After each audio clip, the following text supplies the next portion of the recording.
ಮಹಾಸೂರ್ಯಗ್ರಹಣ, ರಾಹುಗ್ರಸ್ತ ಮಹಾಸೂರ್ಯಗ್ರಹಣ ಸಂಭವಿಸ್ತಾ ಇದೆ. ಫೆಬ್ರವರಿ 17ನೇ ತಾರೀಕು ಮಂಗಳವಾರ ಅಮಾವಾಸ್ಯೆಯ ದಿವಸ ಅದರ ಫಲ ಚೆನ್ನಾಗಿ ಸಿಗುತ್ತೆ, ಗೌರವ ಸಿಗುತ್ತೆ. ಗ್ರಹಣ ಸಂಭವಿಸ್ತಾ ಇದೆ, ಯಾವ ರಾಶಿ ಸಂಭವಿಸ್ತಾ ಇದೆ, ಯಾವ ರಾಶಿ ಮೇಲೆ ಪ್ರಭಾವ ಇರ್ತದೆ.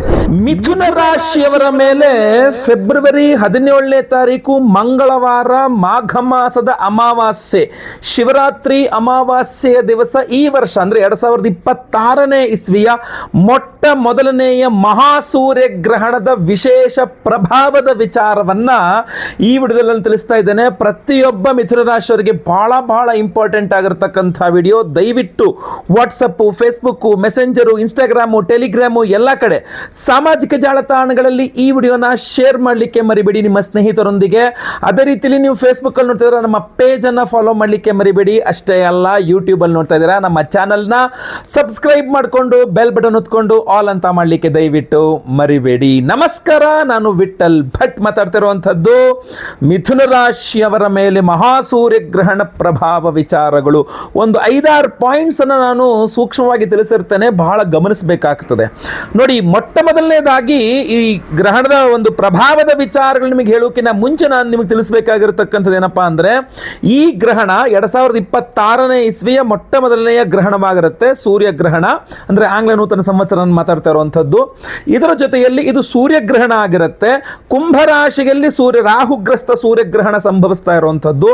ಎಲ್ಲದಕ್ಕಿಂತ ಇಂಪಾರ್ಟೆಂಟ್ ಏನು ಗೊತ್ತಾ, ಈ ಗ್ರಹಣ ಭಾರತದಲ್ಲಿ ಗೋಚಾರ ಇಲ್ಲ, ಅಂದ್ರೆ ಕಾಣಿಸ್ತಾ ಇಲ್ಲ. ಗೋಚಾರ ಇಲ್ಲದ ಕಾರಣ ಅದರ ಆಚರಣೆ ಅನ್ನತಕ್ಕಂಥದ್ದು ಇರಲ್ಲ. ಅಂದ್ರೆ ಗ್ರಹಣಕ್ಕಿಂತ ಮುಂಚೆ ಗ್ರಹಣದ ಉಪವಾಸ ಇರತಕ್ಕಂಥದ್ದು, ಗ್ರಹಣದ ಸ್ಟಾರ್ಟಿಂಗ್ ಅಲ್ಲಿ, ಮಧ್ಯದಲ್ಲಿ, ಎಂಡ್ ಅಲ್ಲಿ ಅಂದ್ರೆ ಅಂತ್ಯ ಭಾಗದಲ್ಲಿ 3 ಸಲ ಸ್ನಾನ ಮಾಡ್ತಕ್ಕಂಥದ್ದು, ಎಲ್ಲ ಕಡೆ ದರ್ಬೆ ಹಾಕಿಟ್ಕೊಳ್ತಕ್ಕಂಥದ್ದು, ಇದು ಯಾವ ಒಂದು ಆಚರಣೆಯ ಅವಶ್ಯಕತೆಯೂ ಇಲ್ಲ. ಆದರೆ ಗ್ರಹಣ ಸಂಭವಿಸ್ತಾ ಇದೆ ಅಂತಂದಾಗ ಅದರ ಒಂದು ಫಲ ಅನ್ನುವಂಥದ್ದು ಇದ್ದೇ ಇರ್ತದೆ.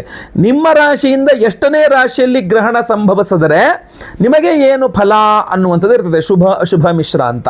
ಆ ಥರ ನೋಡ್ಲಿಕ್ಕೆ ಹೋದಾಗ ಕುಂಭರಾಶಿಯಲ್ಲಿ ಗ್ರಹಣ ಅಂದರೆ ಮಿಥುನ ರಾಶಿಯವರಿಗೆ ಕುಂಭ 9ನೇಯ ಮನೆಯಾಗಲಿದೆ. ಸೊ ಆದ್ರಿಂದ ನಿಮಗೆ ಇದು ಮಿಶ್ರ ವಿಚಿತ್ರವಾದಂತಹ ಫಲವನ್ನ ಈ ಗ್ರಹಣ ಕೊಡಲಿದೆ. ನೀವು ಶುಭ ಆಗುತ್ತೆ ಅಂತ ಅನ್ಕೊಂಡ್ರೆ ಎಚ್ಚರಿಕೆ ಆಗ್ಬಿಡ್ಬೋದು, ಎಚ್ಚರಿಕೆ ಸಮಸ್ಯೆ ಆಗೋಗ್ತಾ ಇದೆ ಅನ್ಬೇಕಾದ್ರೆ ಶುಭ ಆಗ್ಬಿಡ್ಬೋದು. ಎರಡರದ್ದು ಮಿಕ್ಸ್ ಇರುತ್ತೆ, ಶುಭಾಶುಭಗಳ ಮಿಕ್ಸ್ ಇರುತ್ತೆ. ಸೊ ಜಾಗರೂಕವಾಗಿರಬೇಕಾಗಿರತಕ್ಕಂಥ ಸಂದರ್ಭ, ಪರಿಹಾರಾದಿಗಳನ್ನ ಮಾಡ್ಕೊಳ್ಬೇಕು. ಹಾಗೂ ಬಹಳ ಇಂಪಾರ್ಟೆಂಟ್, ಗ್ರಹಣ ಅನ್ನೋದೇ ಒಂದು ಪರ್ವಕಾಲ.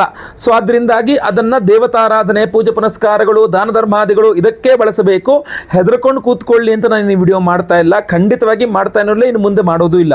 ನಾನು ಮಾಡುವಂಥದ್ದು ನಿಮ್ಮನ್ನು ಎಚ್ಚರಿಸಲಿಕ್ಕೆ, ಹಾಗೂ ಇದೊಂದು ಅದ್ಭುತವಾದಂತಹ ಸಮಯ, ಇದನ್ನ ಸದುಪಯೋಗ ಪಡಿಸಿಕೊಳ್ಳಿ ಅಂತ ತಿಳಿಸ್ಕೊಳ್ಳಿಕ್ಕೆ ಅಷ್ಟೇ ಆಗಿರ್ತದೆ. ಬನ್ನಿ ವಿಡಿಯೋನ ಶುರು ಮಾಡೋಣ. ಮಿಥುನ ರಾಶಿಯವರ ಮೇಲೆ ಸೂರ್ಯಗ್ರಹಣದ ಮೊದಲನೇ ಪ್ರಭಾವ ಏನಪ್ಪಾ ಅಂತಂದ್ರೆ, ಆಲೋಚನೆ, ನಿರ್ಧಾರ, ಗೊಂದಲ. ಇದು 3 ಸುತ್ತಲೂ ಸುತ್ತಾ ಇರ್ತದೆ. ಒಂದು, ತುಂಬಾ ಆಲೋಚನೆ ಮಾಡಿ, ತುಂಬಾ ಯೋಚನೆ ಮಾಡಿ ಏನ್ ಮಾಡ್ಬೇಕು, ಅದು ನೆಗೆಟಿವ್ಸ್ ಏನು, ಪಾಸಿಟಿವ್ಸ್ ಏನು, ಏನ್ ಒಳ್ಳೇದಾಗುತ್ತೆ, ಏನ್ ಕೆಟ್ಟದಾಗುತ್ತೆ, ಹಂಗಾಗುತ್ತೆ ಹಿಂಗಾಗುತ್ತೆ, ಲಾಸ ಪ್ರಾಫಿಟ್, ತುಂಬಾ ತುಂಬಾ ತುಂಬಾ ಆಲೋಚನೆ ಮಾಡಿ ನೀವ್ ಏನ್ ನಿರ್ಧಾರ ತಗೊಂಡ್ಬಿಟ್ಟಿರ್ತೀರಲ್ಲ, ಆ ನಿರ್ಧಾರ ತಪ್ಪಾಗ್ಬಿಡಬಹುದು. ಅಯ್ಯೋ ತಪ್ಪಾಗ್ಬಿಡುತ್ತಾ ನಿರ್ಧಾರ, ಹಾಗಾದ್ರೆ ಸರಿ ನಾನು ಏನು ಯೋಚನೆ ಮಾಡಲ್ಲ, ಪಟ ನಿರ್ಧಾರ ತಗೊಳ್ತೀನಿ ಅಂತಂದ್ರೆ ಆ ಪಟ ತೆಗೆದುಕೊಳ್ಳೋ ನಿರ್ಧಾರನೂ ಸಮಸ್ಯೆ ಆಗಬಹುದು. ಅಥವಾ ನಿಮ್ಮನ್ನ ಗೊಂದಲ, ತಗೊಳ್ಳೋ ಬೇಡವೋ, ಮಾಡ್ಲೋ ಬೇಡವೋ, ಒಂದು ಡ್ಯುಯಾಲಿಟಿ, ಆ ಗೊಂದಲ ತುಂಬಾ ಜಾಸ್ತಿ ಸೃಷ್ಟಿ ಆಗ್ಬಿಡುತ್ತೆ. ಅದು ನಿಮಗೆ ಈ ಮಹಾಸೂರ್ಯ ಗ್ರಹಣ ಸಿಕ್ಕಾಪಟ್ಟೆ ಗೊಂದಲ ಮಾಡಲಿದೆ. ಗೊಂದಲದ ಗೂಡಾಗ್ಬಿಡುತ್ತೆ ಮನಸ್ಸು ಅನ್ನುವಂಥದ್ದು ಸ್ಪಷ್ಟವಾಗಿ ಕಂಡು ಬರ್ತಾ ಇದೆ. ಅದರಲ್ಲಿ ಯೋಚನೆ ಜಾಸ್ತಿ ಇರುತ್ತೆ, ಆದರೆ ನಿರ್ಧಾರ ಮಾತ್ರ ಅಸಮಾಧಾನ. ಇಷ್ಟೆಲ್ಲ ಯೋಚನೆ ಮಾಡಿ ತಗೊಂಡಂಥ ನಿರ್ಧಾರ ನಂಗೆ ಯಾಕೋ ಸಮಾಧಾನನೇ ಆಗಲಿಲ್ಲ ಅನ್ನುವ ರೀತಿ ಇರುತ್ತೆ. ಇನ್ನು ತಕ್ಷಣ ನಿರ್ಧಾರ ತೆಗೆದುಕೊಳ್ಳೋದಕ್ಕೂ ಸಹ ದಾರಿ ತಪ್ಪಿ ಹೋಗುವ ಸಾಧ್ಯತೆ ಜಾಸ್ತಿ ಇರುತ್ತೆ. ಸೊ ಅದರಿಂದ ನಾನು ಒಂದು ನಿಮಗೆ ರೆಕಮೆಂಡ್ ಮಾಡುವಂಥದ್ದು, ಗ್ರಹಣದ ಸುತ್ತಮುತ್ತ, ಹಿಂದೆ ಮುಂದೆ, ಗ್ರಹಣದ ನಂತರ ಎಲ್ಲ ಕೆಲವು ದಿನಗಳು ದೊಡ್ಡ ನಿರ್ಧಾರಾದಿಗಳನ್ನು ಏನನ್ನೂ ತೆಗೆದುಕೊಳ್ಳಬೇಡಿ. ಬಹಳ ಮುಖ್ಯವಾಗಿ ನಿಮ್ಮ ಶರೀರದ ಮೇಲೆ ಆ ಗ್ರಹಣ ಸಂದರ್ಭದಲ್ಲಿ ಅಭಿವಂತನೆ, ಪೂಜೆ ಮಾಡಿದಂತಹ ಪ್ರಸಾದ ಧಾರಣೆ ನಿಮಗೆ ಸರಿಯಾದ ಮಾರ್ಗದರ್ಶನವನ್ನು ಮಾಡುತ್ತೆ. ಇಲ್ಲ ಯಾವ್ದಾದ್ರು ಮನೆ ಹತ್ರ ಇರೋ ದೇವಸ್ಥಾನಕ್ಕೆ ಹೋಗಿ ಒಂದು ಭಸ್ಮಾರ್ಚನೆ ಮಾಡಿಸಿ ಆ ಭಸ್ಮವನ್ನಾರು ಹಚ್ಕೊಳ್ಳಿ, ಇಲ್ಲ ನಾವು ವಿಶೇಷವಾದ ಅತ್ಯದ್ಭುತವಾದಂತಹ ಒಂದು ಪ್ರಸಾದವನ್ನು ಕೊಡ್ತಾ ಇದ್ದೇವೆ. ವಿಡಿಯೋ ಎಂಡ್ ಅಲ್ಲಿ ಅದ್ರ ಬಗ್ಗೆ ತಿಳಿಸ್ತೇನೆ, ವಿಡಿಯೋ ಎಂಡ್ ತನಕ ನೋಡಿ. ಎರಡನೇ ಪ್ರಮುಖವಾದಂತಹ ಅಂಶ ಸೂರ್ಯಗ್ರಹಣದ ಪ್ರಭಾವ ಮಿಥುನ ರಾಶಿಯವರ ಮೇಲೆ ಏನಪ್ಪಾ ಅಂದ್ರೆ, ನೀವೇನ್ ಉದ್ಯೋಗ ಮಾಡ್ತಾ ಇದ್ರ ಉದ್ಯೋಗದಲ್ಲಿ ವೃತ್ತಿಯಲ್ಲಿ ಒಂದು ವಿಚಿತ್ರವಾದಂತಹ ಅವಕಾಶ ಅಂತ ಏನಾಗುತ್ತೆ ಅಂದ್ರೆ, ಒಂದು ಕಡೆ ಜಾಬ್ ಅಲ್ಲಿ ಪ್ರಾಬ್ಲಮ್ಸ್ ಅಥವಾ ಜಾಬ್ ಸಿಗೋಕೆನೆ ಪ್ರಾಬ್ಲಮ್ಸ್ ಆಗ್ತಾ ಇರುತ್ತೆ, ತುಂಬಾ ವಿಘ್ನಗಳು, ಜಾಬ್ ಸಿಕ್ಸ ಜಾಬ್ ಬಗ್ಗೆ ತುಂಬಾ ಪ್ರಾಬ್ಲಮ್ಸ್ ಆಗ್ತದೆ ಅಂತ. ಇನ್ನೊಂದು ಕಡೆ ಅಚಾನಕ್ ಆಗಿ ಹೊಸದಂತಹ ಪ್ರಸ್ತಾಪಗಳು ಬರುತ್ತೆ, ಹೊಸ ಹೊಸ ಅವಕಾಶಗಳು, ನೋಡಿ ಹಿಂಗೂ ಮಾಡ್ಬೋದು ಅಂತ. ನಿಮಗೆ ಇದು ಒಳ್ಳೇದೋ ಕೆಟ್ಟದ? ಈಗ ಒಂದ್ ಕಡೆ ಏನು ಇಲ್ಲ, ಇನ್ನೊಂದ್ ಕಡೆ ತುಂಬಾ ಚೆನ್ನಾಗಿದೆ, ನಾನು ಈ ಕಡೆ ತಿರುಗಲ್ಲ, ಇದೊಂಥರ ಮಿಶ್ರವಾದಂಥದ್ದು. ಅದು ಜಾಬ್ ವಿಚಾರದಲ್ಲೇ ಇದು ಬರುವ ಸಾಧ್ಯತೆ ಚೆನ್ನಾಗಿದೆ. ಸೊ ಆದ್ರಿಂದ ಕಳೆದು ಹೋಗಿದಂತೆ ಕಾಣುವುದು ಅವಕಾಶ ಮುಂದೆ ಲಾಭಕ್ಕೆ ಕಾರಣವಾಗಬಹುದು. ಅಂದ್ರೆ ಈಗ ಒಂದೊಳ್ಳೆ ಚಾನ್ಸ್ ಮಿಸ್ ಮಾಡ್ಕೊಂಡ್ಬಿಟ್ನಲ್ಲಪ್ಪ ಅಂತ ಅನ್ಸ್ರೆ ಅದೇ ಮುಂದೆ ಬಿಡು ಒಳ್ಳೆ ಅದು ಮಿಸ್ ಆಗಿದ್ದಕ್ಕೆ ಒಳ್ಳೇದೇ ಆಯಿತು ಅನ್ನೋ ರೀತಿಯಲ್ಲೂ ಆಗ್ಬೋದು. ಜಾಬ್ ವಿಚಾರದಲ್ಲಿ ಒಂದಿಷ್ಟು ವಿಚಿತ್ರವಾದಂತಹ ಘಟನಾವಳಿಗಳು ಉದ್ಯೋಗ ವೃತ್ತಿಯಲ್ಲಿ ನಡೆಯುವಂತಹ ಸಾಧ್ಯತೆಗಳು ತೀರಾ ಜಾಸ್ತಿ ಇದೆ. ಪ್ರಮೋಷನ್ಗಳು ಜಸ್ಟ್ ಕೈ ತಿಪ್ಪಿಬಿಡ್ಬೋದು ಕೆಲವರಿಗೆ, ಇನ್ನು ಕೆಲವರಿಗೆ ಅನಿರೀಕ್ಷಿತವಾಗಿ ಪ್ರಮೋಷನ್ಗಳು ಸಿಕ್ಬಿಡ್ಬೋದು, ಕೆಲವರಿಗೆ ಅದನ್ನೇನೋ ಜಾಬ್ ಹೋಯ್ತು ತೆಗೆದೇ ಹಾಕ್ಬಿಡ್ತಾರೆ ಅಂತ ಅಂದಿದ್ದು ಲಾಸ್ಟ್ ಮೂಮೆಂಟ್ ಅಲ್ಲಿ ಜಾಬ್ ಉಳಿದೋಯ್ತು ಅನ್ಬಹುದು. ಅದು ಜಾಬ್ಲೆಸ್ ಆಗಿದ್ದು ಜಾಬ್ಗೆ ಹೋಗ್ತಾ ಇದ್ದೀರಾ ಏನೋ ಇಂಟರ್ವ್ಯೂಗಳು ಅಟೆಂಡ್ ಮಾಡ್ತಾ ಇದ್ದೀರಾ, ಬಹಳ ಇಂಪಾರ್ಟೆಂಟು. ಈ ಗ್ರಹಣದ ಪ್ರಭಾವ ನಿಮ್ಮ ಮೇಲೆ ಬಹಳ ವಿಶೇಷವಾಗಂತೂ ಖಂಡಿತ ಇರಲಿದೆ. ಇನ್ನು ಮೂರನೇದಾಗಿರತಕ್ಕಂಥ ಪ್ರಭಾವ ಸಂಬಂಧಗಳಲ್ಲಿ ಮೌನ, ಅಪಾರ್ಥ ಅಂತ, ತಪ್ಪು ಅರ್ಥಗಳು ಅಂತ ಹೇಳಿ. ಮಾತಿನ ಮೂಲಕ ಬದುಕುವಂತಹ ಮಿಥುನ, ಅಂದ್ರೆ ಮಾತು ಪ್ರಧಾನವಾಗಿರ್ತದೆ ಮಿಥುನ ರಾಶಿಯವರಿಗೆ, ಮಾತೇ ಪ್ರಧಾನ ಅನ್ನೋ ರೀತಿಯಲ್ಲಿ ತುಂಬಾ ಮಾತಾಡ್ತಾ ಇರ್ತಾರೆ ಅನ್ನುವ ಕಾರಣಕ್ಕೆ ಈ ಸಮಯದಲ್ಲಿ ಅಂದ್ರೆ ಈ ಗ್ರಹಣದ ಪ್ರಭಾವ ನಿಮಗೆ ಮಾತೇ ಸಮಸ್ಯೆ ಆಗ್ಬಿಡುತ್ತೆ. ನೀವೇನು ಮಾತಾಡಿದ್ರೂ ತಪ್ಪಾಗುವ ಸಾಧ್ಯತೆ ತೀರಾ ಜಾಸ್ತಿ ಇದೆ. ಏನೇ ಮಾತಾಡಿದ್ರು ಕೂಡ ಅದಕ್ಕೊಂದು ಬೇರೆಯದೇ ಆದ ಅರ್ಥವನ್ನ ಕಲ್ಪಿಸ್ಬಿಡ್ತಾರೆ. ನೋಡ್ದ ಅವ್ನು ಹಿಂಗಂದ ನೀವು ಯಾವುದೋ ಉದ್ದೇಶದಿಂದ ಏನು ಹೇಳಿರ್ತೀರಾ ಅದನ್ನ ಬೇರೆ ಯಾವುದೋ ಅರ್ಥವನ್ನ ಮಾಡಿಸುವ ಸಾಧ್ಯತೆ ತುಂಬ ಜಾಸ್ತಿ ಇದೆ. ಹಾಗಂತ ಮಾತು ಆಡಿದ್ರೆ ಹೇಳಿದಂತಹ ಮಾತು ತಪ್ಪಾಗ್ಬಿಡುತ್ತೆ ಅಂಥೇಳಿ ನೀವು ಮೌನವಾಗಿದ್ದೀರಪ್ಪ. ಗುರುಗಳು ಹೇಳಿದ್ದಾರೆ ಗ್ರಹಣ ಟೈಮಲ್ಲಿ ಮಾತಾಡೋದು ತಪ್ಪಾಗ್ಬಿಡುತ್ತೆ, ನಾನು ಮೌನವಾಗಿರ್ತೀನಿ ಅಂತ. ನಿಮ್ಮ ಮೌನವೂ ಕೂಡ ಯಾವುದೋ ಒಂದು ತಪ್ಪಾದಂಥ ಅರ್ಥ. ಏನಾಯ್ತಂದ್ರೆ ನೋಡು, ಮೌನಂ ಸಮ್ಮತಿ ಲಕ್ಷಣಂ, ಮೌನವಾಗಿದ್ದರೆ ಒಪ್ಕೊಂಡಿದ್ದಾನೆ ಅಂತ ಅರ್ಥ ಅನ್ನುವ ರೀತಿಯಲ್ಲಿ ಕೂಡ ಅದು ಎಂತ ಹೇಳ್ತೀವಿ ಸಾಧ್ಯತೆಗಳು, ಆ ಥರನೂ ಮಾಡುವ ಸಾಧ್ಯತೆಗಳು ಇರ್ತದೆ. ಸ್ನೇಹಿತರಲ್ಲಿ, ಕುಟುಂಬದಲ್ಲಿ ಅಂತರ ಸ್ವಲ್ಪ ಅವರಿಂದ ದೂರ ಆಗ್ತಕ್ಕಂಥದ್ದು ಇದರಿಂದ ಮಾತಿನಿಂದಾಗಿ ಸಾಧ್ಯತೆಗಳು ಜಾಸ್ತಿ ಇದೆ. ಇನ್ನು 4ನೇ ಪಾಯಿಂಟ್ ಬಂದು ಆರೋಗ್ಯ, ನಿದ್ರೆ, ನರಗಳಿಗೆ ಸಂಬಂಧಪಟ್ಟಂತೆ ವಿಶೇಷವಾದ ಪ್ರಭಾವ ಇದೆ. ಬಹಳ ಮುಖ್ಯವಾಗಿ ಈ ಒಂದು ಮಹಾಸೂರ್ಯಗ್ರಹಣ ಮಿಥುನ ರಾಶಿಯವರಲ್ಲಿ ಒಂದೇ ತಲೆನೋವು ಜಾಸ್ತಿ ಇತ್ತು ಅಂದರೆ ತಲೆನೋವು ಕಡಿಮೆ ಆಗ್ಬೋದು, ಅಥವಾ ತಲೆನೋವು ಇಲ್ಲವೇ ಇಲ್ಲ ಅಂದರೆ ತಲೆನೋವು ಜಾಸ್ತಿ ಸ್ಟಾರ್ಟ್ ಆಗ್ಬೋದು, ಹೇಳೋಕ್ಕಾಗಲ್ಲ. ತಲೆನೋವು, ನಿದ್ರೆ, ಅಶಾಂತಿ, ಕೈಕಾಲೆಲ್ಲ ಕೈಕಾಲಲ್ಲಿ ಒಂಥರ ಸೆಳೆತ ಅಂತಾರಲ್ಲ ಆ ಥರ, ಆಮೇಲೆ ಒತ್ತಡ, ತುಂಬ ಮೆಂಟಲ್ ಪ್ರೆಷರು ಇದೆಲ್ಲ ಜಾಸ್ತಿ ಕಂಡು ಬರ್ತಾ ಇದೆ. ಸೊ ಆದ್ದರಿಂದ ನೀವು ಸ್ವಲ್ಪ ಎಚ್ಚರಿಕೆಯಿಂದಿರಿ. ರಾತ್ರಿ ನಿದ್ದೆಗೆಡ್ತಕ್ಕಂಥದ್ದು, ರಾತ್ರಿ ಜಾಗರಣೆ ಮಾಡ್ಕೊಂಡು ರಾತ್ರಿ ಎಲ್ಲ ನಿದ್ದೆಗೆಡ್ಕೊಂಡು 11, 12, 1 ಗಂಟೆ ಆದರೂ ಮಲಗದೆ ಹೆಂಗೆ ಇರ್ತಿರಲ್ಲ, ಅದು ಬಹಳ ದುಷ್ಪರಿಣಾಮವನ್ನು ಬೀರುತ್ತೆ ಅನ್ನೋದು ಸ್ಪಷ್ಟವಾಗಿ ಕಂಡು ಬರ್ತಾ ಇದೆ, ಗೊತ್ತಾಯ್ತಲ್ವಾ? ಸೊ ಅದರಿಂದ ಇದ್ರ ಬಗ್ಗೆ ವಿಶೇಷವಾದ ಗಮನವನ್ನು ಮಿಥುನ ರಾಶಿ ಹರಿಸಬೇಕು.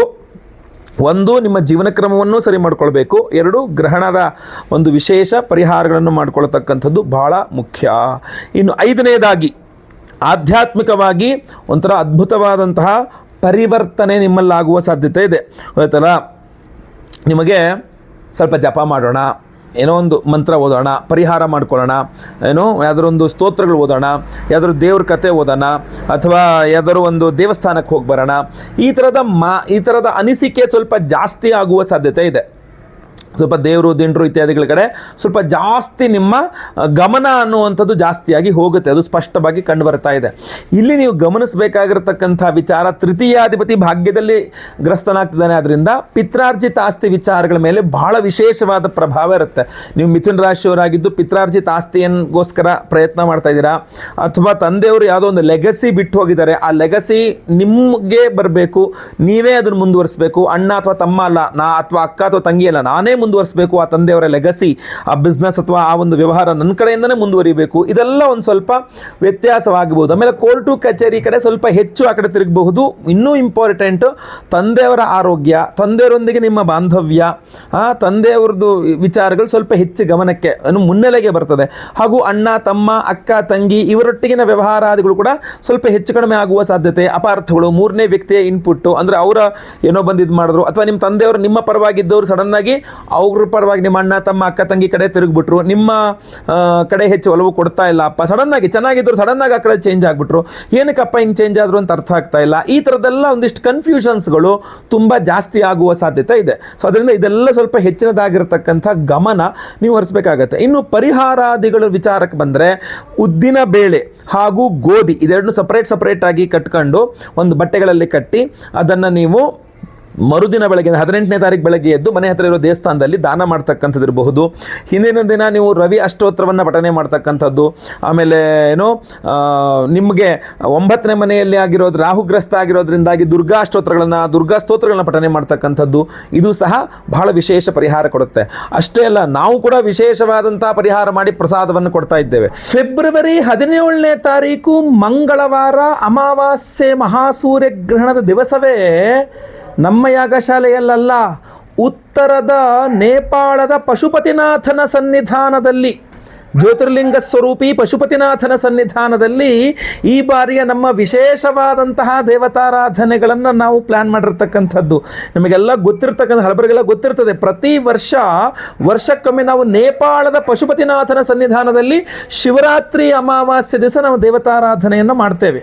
ಸೊ ಈ ಬಾರಿಯೂ ಅದಕ್ಕೆ ಹೊರತಲ್ಲ, ಈ ಬಾರಿಯೂ ಸಹ ಅಂತಹ ದಿವ್ಯ ಪವಿತ್ರವಾದಂತಹ ಕ್ಷೇತ್ರದಲ್ಲಿಯೇ ನಾವು ದೇವತಾರಾಧನೆಯನ್ನು ಹೋಮಗಳನ್ನು ಮಾಡ್ತಾ ಇದ್ದೇವೆ. ಪರಿಹಾರ ಶಾಂತಿಗಳನ್ನು ಯಾವ ರೀತಿ ಶಾಂತಿಗಳನ್ನು ಮಾಡ್ತಾ ಇದ್ದೀವಿ ಈ ಬಾರಿ ನೋಡ್ಕೊಳ್ಳಿ. ಬಹಳ ಮುಖ್ಯವಾಗಿ ಶಿವರಾತ್ರಿ ಅಮಾವಾಸ್ಯೆ ಶಿವನ ಸನ್ನಿಧಾನವಾದ ಕಾರಣ ರುದ್ರ ಹೋಮವನ್ನು ಮಾಡಲೇಬೇಕು. ನಾವು ರುದ್ರ ಹೋಮವನ್ನು ಮಾಡ್ತಾ ಇದ್ದೇವೆ.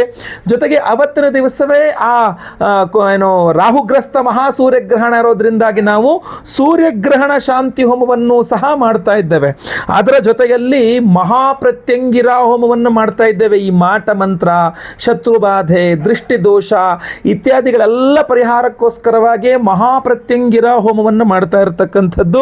ಜೊತೆಗೆ ಮಹಾಮೃತ್ಯುಂಜಯ ಹೋಮವನ್ನು ಮಾಡ್ತಾ ಇದ್ದೇವೆ. ಜೊತೆಗೆ ಈ ಬಾರಿ ಬಹಳ ಪ್ರಮುಖವಾಗಿ ಇಂದ್ರಾಷ್ಟ ದಿಗ್ಬಂಧನ ಹೋಮ ಅಂತ ಒಂದು ವಿಶೇಷವಾದಂತಹ ದಿಗ್ಬಂಧನ ಹೋಮವನ್ನು ಮಾಡ್ತಾ ಇದ್ದೇವೆ. ಇದೆಲ್ಲ ಮಾಡಿ ವಿಶೇಷವಾದಂತಹ ಪ್ರಸಾದವನ್ನು ಕೊಡ್ತಾ ಇರತಕ್ಕಂಥದ್ದು ನಾವು ಯಾವುದಪ್ಪ ಅಂತಂದರೆ ಈ ಒಂದು ವಿಶೇಷವಾಗಿರತಕ್ಕಂಥ ಪ್ರಸಾದ. ಇದು ಮಹಾರುದ್ರ ತ್ರಿಶಕ್ತಿ ಮಾಲೆ. ಇದರಲ್ಲಿ 3 ವಿಧದ ವಿಶೇಷವಾದಂತಹ ಒಂದು ದ್ರವ್ಯಗಳಿದೆ. ಇದರ ಒಂದು ಬಂದು ಕರುಂಗಾಲಿ ಮಾಲೆ, ಎಲ್ಲರಿಗೂ ಗೊತ್ತಿರತಕ್ಕಂಥ, ನಾವು ಈ ಹಿಂದೆ ಸಹ ಕೊಟ್ಟಿದ್ದೇವೆ ಕರುಂಗಾಲಿ ಮಾಲೆ ಅಂಥೇಳಿ. ಎರಡನೆಯದು ವ್ಯಾಘ್ರನೇತ್ರ ರತ್ನ ಮಾಲೆ, ವ್ಯಾಘ್ರನೇತ್ರ ರತ್ನ ಮಣಿಗಳು. ಇನ್ನು ಮೂರನೇದು ಜ್ವಾಲಾಮುಖಿ ರತ್ನಗಳು. ಸೊ 3 ಅದ್ಭುತವಾದಂತಹ ತ್ರಿಶಕ್ತಿಗಳನ್ನು ಸೇರಿಸಿರ್ತಕ್ಕಂಥದ್ದು. ಒಂದು ಕರುಂಗಾಲಿ, ಇನ್ನೊಂದು ವ್ಯಾಘ್ರನೇತ್ರ ರತ್ನ ಹಾಗೂ ಇನ್ನೊಂದು ಜ್ವಾಲಾಮುಖಿ. ಈ ಒಂದು ವಿಶೇಷವಾದಂತಹ ತ್ರಿಶಕ್ತಿ ಮಾಲೆಯನ್ನು ರುದ್ರ ತ್ರಿಶಕ್ತಿ, ಮಹಾರುದ್ರ ತ್ರಿಶಕ್ತಿ ಮಾಲೆ ಇದು. ಯಾಕೆಂದರೆ ಇದನ್ನು ರುದ್ರ ಹೋಮದಲ್ಲಿ, ಅದರ ಜೊತೆಯಲ್ಲಿ ಮಹಾಪ್ರತ್ಯಂಗಿರ ಹೋಮದಲ್ಲಿ, ಅದರ ಜೊತೆಯಲ್ಲಿ ಇಂದ್ರಾಷ್ಟ ದಿಗ್ಬಂಧನ ಒಂದು ವಿಶೇಷವಾದಂತಹ ಹೋಮದಲ್ಲಿ, ಹಾಗೂ ಸ್ವಯಂವರ ಪಾರ್ವತಿ ಹೋಮ, ಗುರುಶಾಂತಿ ಶನಿಶಾಂತಿ ಸಹಿತ ಮಹಾನವಗ್ರಹ ಶಾಂತಿ ಹೋಮಗಳಲ್ಲಿ ಈ ವಿಶೇಷವಾಗಿರ್ತಕ್ಕಂಥ ಮಾಲೆಯನ್ನು ಎನರ್ಜೈಸ್ ಮಾಡ್ತೇವೆ. ನೆನಪಿಟ್ಕೊಳ್ಳಿ, 3 ವಿಶೇಷವಾದಂತಹ ರತ್ನಗಳಿದೆ. ಇದರಲ್ಲಿ ಕರುಂಗಾಲಿನೂ ಇದೆ, ಇದರಲ್ಲಿ ಜ್ವಾಲಾಮುಖಿನೂ ಇದೆ. ಏನು ಭೂಗರ್ಭದಿಂದ ಜ್ವಾಲಾಮುಖಿ ಸ್ಫೋಟಗೊಂಡು ಲಾವಾ ರಸ ಹೊರಬರುತ್ತಲ್ಲ, ಆ ಜ್ವಾಲಾಮುಖಿ ರತ್ನವೂ ಇದೆ. ಇದರಲ್ಲಿಯೇ ವಿಶೇಷವಾಗಿ ವ್ಯಾಘ್ರನೇತ್ರ ರತ್ನವೂ ಸಹ ಇದೆ. ಸೊ ಈ ಒಂದು ಅದ್ಭುತವಾದಂತಹದ್ದು ಮಹಾಪ್ರತ್ಯಂಗಿರ ಹೋಮದಲ್ಲಿ ಎನರ್ಜೈಸ್ ಆದಾಗ ಮಾಟಮಂತ್ರ, ದೃಷ್ಟಿದೋಷ, ಶತ್ರುಬಾಧೆಗಳನ್ನು ಪರಿಹಾರ ಮಾಡಿಕೊಳ್ಳುತ್ತೆ. ವ್ಯಾಘ್ರನೇತ್ರ ರತ್ನವೂ ಇರೋದ್ರಿಂದಾಗಿ ಇದು ನಿಮ್ಮ ದೃಷ್ಟಿದೋಷಾದಿಗಳನ್ನು ಪರಿಹಾರ ಮಾಡಿಕೊಡುತ್ತೆ. ಇದರಲ್ಲಿ ಜ್ವಾಲಾಮುಖಿ ರತ್ನ ಇರೋದ್ರಿಂದ ಇಂದ್ರಾದ್ಯಷ್ಟ ದಿಕ್ಪಾಲಕ, ವಿಶೇಷವಾದ ಇಂದ್ರಾಷ್ಟ ದಿಕ್ಪಾಲಕ ಹೋಮಗಳಲ್ಲಿ ಇದು ಎನರ್ಜೈಸ್ ಆಗೋದ್ರಿಂದಾಗಿ ನಿಮಗೆ ದಿಗ್ಬಂಧನ, ಒಂದು ನೆಗೆಟಿವ್ ಎನರ್ಜೀಸ್ ಹೊರಗೋಗಬೇಕು, ಇನ್ನೊಂದು ದಿಗ್ಬಂಧನದಿಂದ ಯಾವುದೇ ನೆಗೆಟಿವ್ ಎನರ್ಜೀಸ್ ನಿಮ್ಮನ್ನು ತಾಕಬಾರದು. ಅಂತಹ ಅದ್ಭುತವಾದಂತಹ ಈ ಒಂದು ಮಾಲೆಯನ್ನು ಶಿವರಾತ್ರಿ ಅಮಾವಾಸ್ಯೆ ಮಹಾಸೂರ್ಯಗ್ರಹಣ ಪರ್ವ ದಿನದಂದು ನೇಪಾಳದ ಪಶುಪತಿನಾಥನ ಸನ್ನಿಧಾನದಲ್ಲಿ ಇದನ್ನು ಎನರ್ಜೈಸ್ ಮಾಡಿ ನಾವು ನಿಮಗೆ ಕೊಡ್ತಾ ಇರ್ತಕ್ಕಂಥದ್ದು, ಕಳಿಸ್ಕೊಡ್ತಕ್ಕಂಥದ್ದು. ಇದನ್ನೇ ಅಲ್ಲಿಗೆ ತೆಗೆದುಕೊಂಡು ಹೋಗಿ ಅಲ್ಲೇ ಎಲ್ಲ ಎನರ್ಜೈಸ್ ಮಾಡಿ ಮತ್ತೆ ವಾಪಸ್ ಅಲ್ಲಿಂದ ತಂದು ನಾವು ನಿಮಗೆ ಕಳಿಸ್ಕೊಡ್ತೇವೆ. ಫೆಬ್ರವರಿ 17ನೇ ತಾರೀಕು ಮಂಗಳವಾರವೇ ಹೋಮ ಇರತಕ್ಕಂಥದ್ದು. ನಾನು ಮತ್ತೆ ಪುನಃ ವಾಪಸ್ ಅಲ್ಲಿಂದ ಬಂದು ನಾವಿಲ್ಲಿ ಪ್ರಸಾದವನ್ನು ಕೊಟ್ಟು ನಾವು ನಿಮಗೆ ಇದನ್ನು ಕಳಿಸ್ಕೊಡ್ತಕ್ಕಂಥದ್ದಾಗಿರ್ತದೆ. ಈ ಸಮಯವನ್ನು ನೀವು ಗಮನಿಸಬೇಕು. ನಾನು ಯಾವುದೋ ಪಕ್ಕದ ಊರಿಗೋ, ಪಕ್ಕದ ಜಿಲ್ಲೆಗೋ, ಪಕ್ಕದ ರಾಜ್ಯಕ್ಕೆ ಹೋಗ್ತಾ ಇಲ್ಲ, ಪಕ್ಕದ ದೇಶಕ್ಕೆ ಹೋಗ್ತಾ, ಇನ್ನೊಂದು ದೇಶಕ್ಕೆ ಹೋಗ್ತಾ ಇರತಕ್ಕಂಥದ್ದು.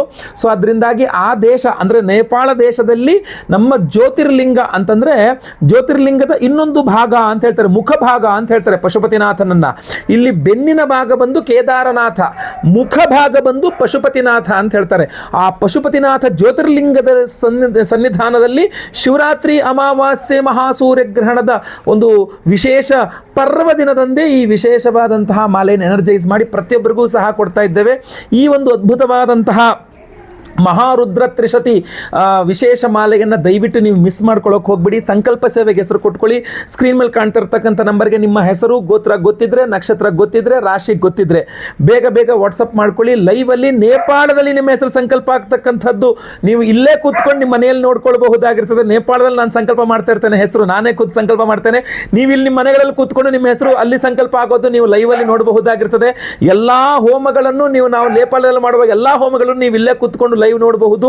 ಎಲ್ಲ ಹೋಮಗಳ ಭಸ್ಮ, ಕುಂಕುಮಾರ್ಚನೆ, ಕುಂಕುಮ ಪ್ರಸಾದ್ ಜೊತೆಗೆ ಈ ವಿಶೇಷವಾದಂತಹ ಮಹಾರುದ್ರ ತ್ರಿಶಕ್ತಿ ಒಂದು ಮಾಲೆಯನ್ನು ನಾವು ಅಲ್ಲಿಂದ ಎನರ್ಜೈಸ್ ಮಾಡ್ಕೊಂಡು ತಗೊಂಡಿರ್ತಕ್ಕಂಥ ನಿಮಗೆ ಸ್ಪೀಡ್ ಪೋಸ್ಟಲ್ಲಿ ಕಳಿಸ್ಕೊಡ್ತೇವೆ. ಸೊ ದಯವಿಟ್ಟು ಸ್ಕ್ರೀನ್ ಮೇಲೆ ಕಾಣುವಂಥ ನಂಬರ್ಗೆ ನೀವು ಸಂಕಲ್ಪ ಸೇವೆ ಕೊಟ್ಕೊಳ್ಬಹುದಾಗಿರ್ತದೆ. ಬಹಳ ಲಿಮಿಟೆಡ್ ಆಗಿ ನಾವು ಮಾಲೆ ಮಾಡಿಸಿರ್ತಕ್ಕಂಥದ್ದು. ಸೊ ದಯವಿಟ್ಟು ಬೇಗ ಬೇಗ ನಿಮ್ಮ ವಿವರಗಳನ್ನೆಲ್ಲ ವಾಟ್ಸಪ್ ಮಾಡ್ಕೊಳ್ಳಿ ಸ್ಕ್ರೀನ್ ಮೇಲೆ ಕಾಣ್ತಾ ಇರ್ತಕ್ಕಂಥ ನಂಬರ್ಗೆ. ಹಾಗೂ ಈ ವಿಡಿಯೋನ ಪ್ರತಿಯೊಬ್ಬರಿಗೂ ರೀಚ್ ಆಗೋ ಥರ ದಯವಿಟ್ಟು WhatsApp, Facebook, messenger, Telegram, Instagram ಎಲ್ಲ ಕಡೆ ಸಾಮಾಜಿಕ ಜಾಲತಾಣಗಳಲ್ಲಿ ವಿಡಿಯೋನ ಶೇರ್ ಮಾಡಲಿಕ್ಕೆ ಮರಿಬೇಡಿ. ನೀವಿನ್ನು ಸಬ್ಸ್ಕ್ರೈಬ್ ಮಾಡ್ಕೊಂಡಿನ ಚಾನಲ್ ಅಂದರೆ ದಯವಿಟ್ಟು ಕೆಳಗಡೆ ಸಬ್ಸ್ಕ್ರೈಬ್ ಅಂತ ಬಟನ್ ಅಂತೆ ಸಬ್ಸ್ಕ್ರೈಬ್ ಮಾಡಿಕೊಂಡು ಬೆಲ್ ಬಟನ್ ಹೊತ್ಕೊಂಡು ಆಲ್ ಅಂತ ಮಾಡಲಿಕ್ಕೆ ಮರಿಬೇಡಿ. ಫೇಸ್ಬುಕ್ಕಲ್ಲಿ ನೋಡ್ತಾ ಇದ್ದೀರಾ, ನಮ್ಮ ಪೇಜನ್ನು ಫಾಲೋ ಮಾಡಲಿಕ್ಕೆ ದಯವಿಟ್ಟು ಮರಿಬೇಡಿ. ಮುಂದುವರೆದಲ್ಲಿ ಮತ್ತೆ ಪುನಃ ಸಿಗ್ತಾನೆ. ಎಲ್ಲರಿಗೂ ಸಹ ಒಳ್ಳೆಯದಾಗಲಿ. ಲೋಕ ಸಮಸ್ತ ಸುಖಿನೋ ಭವಂತು. ನಾರಾಯಣ ನಾರಾಯಣ ನಾರಾಯಣ.